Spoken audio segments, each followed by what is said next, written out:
C'est avec le même plaisir que je vous retrouve, chers fidèles de la télévision Renaissance. Bienvenue à cette édition de ce vendredi 17 avril 2020. Les titres pour commencer.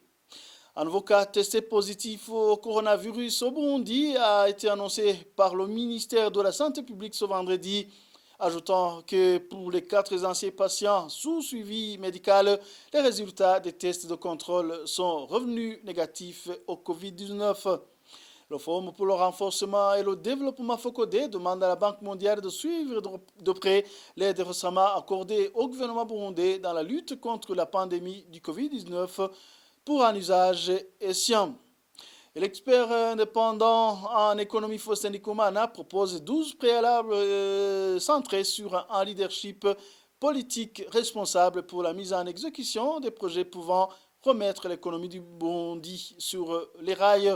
Des propositions destinées aux prochains leaders politiques issus des élections de mai 2020. Voilà pour les titres. Dans un instant, le développement.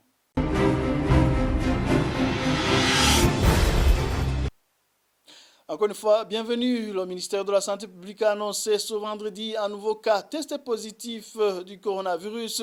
Et à travers le monde, cette pandémie a déjà tué plus de 140 000 personnes. Sur plus de 2 millions de cas déjà recensés. En Afrique, 911 personnes sont mortes du coronavirus sur l'ensemble du continent et 18 000 cas ont été déjà confirmés porteurs de Covid-19.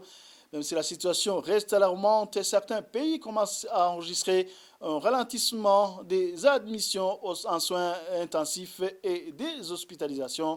Le constat avec Thierry Biguindavi. Les États-Unis d'Amérique sont le pays le plus touché avec plus de 35 000 décès suite au Covid-19 et plus de 680 000 cas déjà contaminés. L'Italie est le deuxième pays le plus touché en nombre de morts. Le dernier bilan est de 22 500 morts du coronavirus. Il est également le troisième pays le plus touché en nombre de cas de Covid-19 après les États-Unis et l'Espagne, avec près de 169 000 personnes testées positives dans le pays. L'Espagne est le deuxième pays après les États-Unis en nombre de cas de contamination, avec près de 185 000 personnes testées positives au coronavirus, mais aussi le troisième pays dans le monde, le plus endeuillé avec plus de 19 000 cas de décès liés au Covid-19. En quatrième position vient la France, avec plus de 18 000 morts et plus de 150 000 cas de contamination. L'Afrique est aussi de plus en plus touchée par cette pandémie. L'Algérie a déjà comptabilisé 348 morts et 2268 personnes déjà atteintes par ce virus. Pour l'Égypte, ce virus a déjà fait près de 200 victimes et a touché 2700 autres. Le Maroc compte aujourd'hui 130 morts et 2300 cas de coronavirus. Dans les pays voisins, la République démocratique du Congo compte 22 morts et 267 cas, tandis qu'en Tanzanie, ce virus a déjà fait 4 victimes et touché 94 personnes. Au Rwanda, 138 personnes ont déjà été testées positives de Covid-19, dont 46 cas déjà guéris. Au Burundi, dans un communiqué de presse d'aujourd'hui, le ministère de la Santé publique a annoncé un nouveau cas testé positif du coronavirus, ainsi que la négativation du Covid-19 pour les 4 anciens patients, ce qui donne à notre pays un bilan de 6 cas déjà confirmés, une personne morte, un seul patient et 4 personnes déjà guéries. Le continent noir a déjà comptabilisé 911 personnes mortes et plus de 18 000 cas déjà confirmés de Covid-19. Même si cette pandémie continue de se propager et de faire des victimes partout au monde, une lueur d'espoir d'un retour à la normale dans les pays les plus impactés s'annonce à l'horizon avec des bilans quotidiens plus ou moins lourds. Certains pays européens commencent à envisager la reprise de certaines activités non essentielles dans le pays. Un déconfinement est prévu ce 25 avril en Espagne, le 4 mai en Allemagne, le 3 mai en Italie et le 11 mai en France. Merci à Thierry Biguindavi. L'aide de la Banque mondiale récemment accordée au gouvernement burundais devrait être orientée dans la lutte contre la pandémie du coronavirus, uniquement en multipliant les centres de dépistage et l'achat des équipements nécessaires. C'est la proposition de Pacifique Ninina Hazoué, président du FOCODE, qui déplore que les autorités burundaises ne prennent pas au sérieux la pandémie comme certains pays qui ont agi trop tard. Il demande un suivi de la Banque mondiale pour un usage escient. Suivez.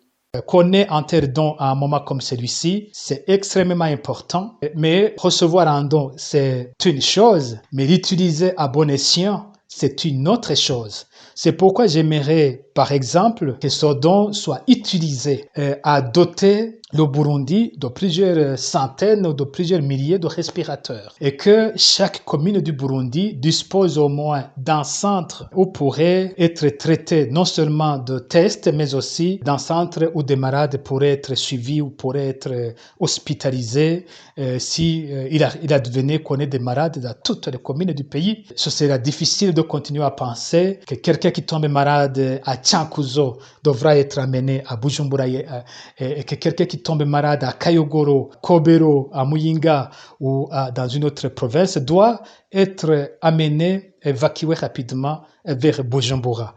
Ce sera impossible au cas où la maladie, la pandémie prenait des proportions plus inquiétantes, plus graves au Burundi. Multiplier les centres de tests, ce n'est pas normal qu'on continue à n'avoir qu'un seul centre, alors que le combat dans tout le pays, dans tous les pays où la maladie s'est aggravée, c'est de tester le plus de personnes possible par jour. Et depuis la déclaration de la confirmation des premiers cas, le Burundi n'a pas déclaré avoir testé.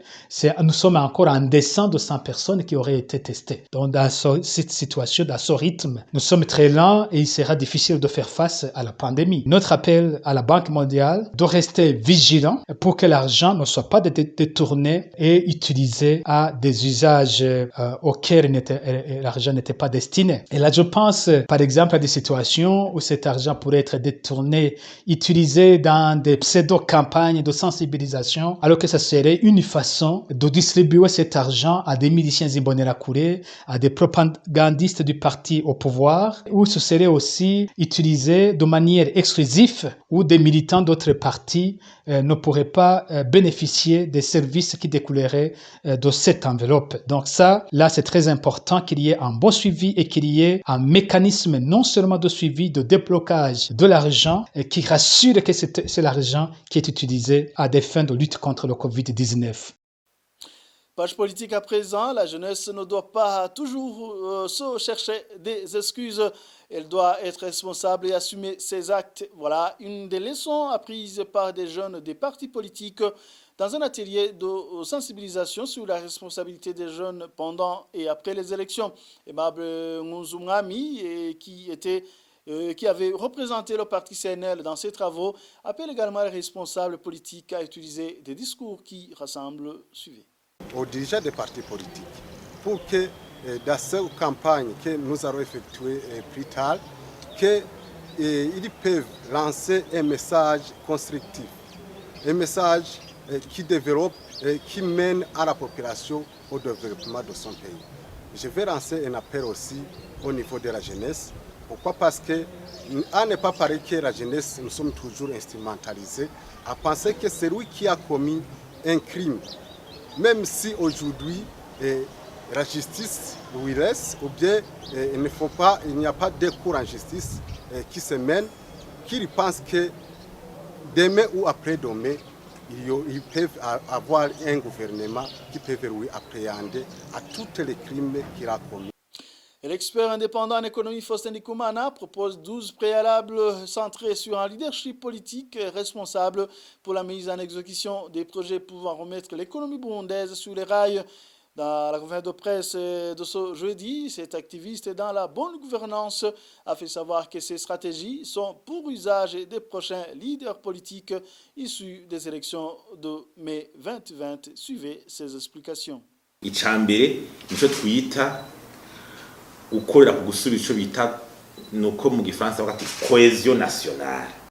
faut d'abord travailler sur la cohésion nationale et la stabilité politique. 2.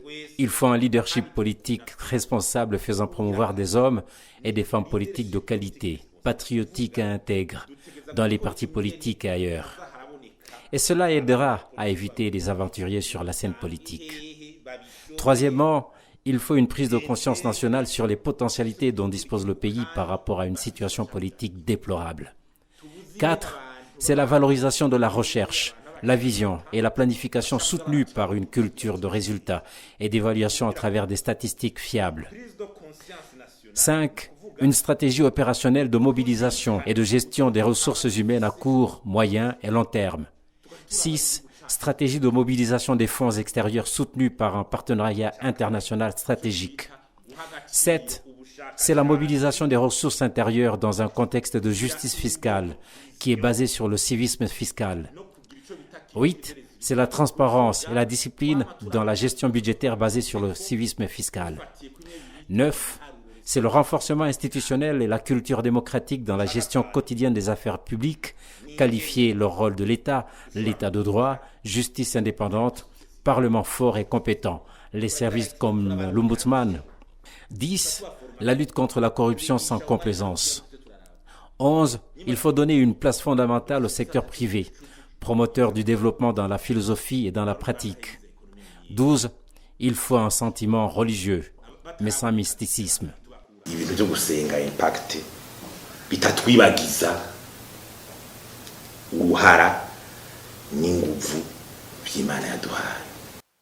Et en bref, avant de clore cette édition, rappelons que les 4 reporters du groupe de presse Iwachu totalisent ce vendredi 79 jours d'incarcération. Ils ont été condamnés à 2 ans et demi de prison et d'une amende d'1 million chacun par le tribunal de grande instance à Bubanza.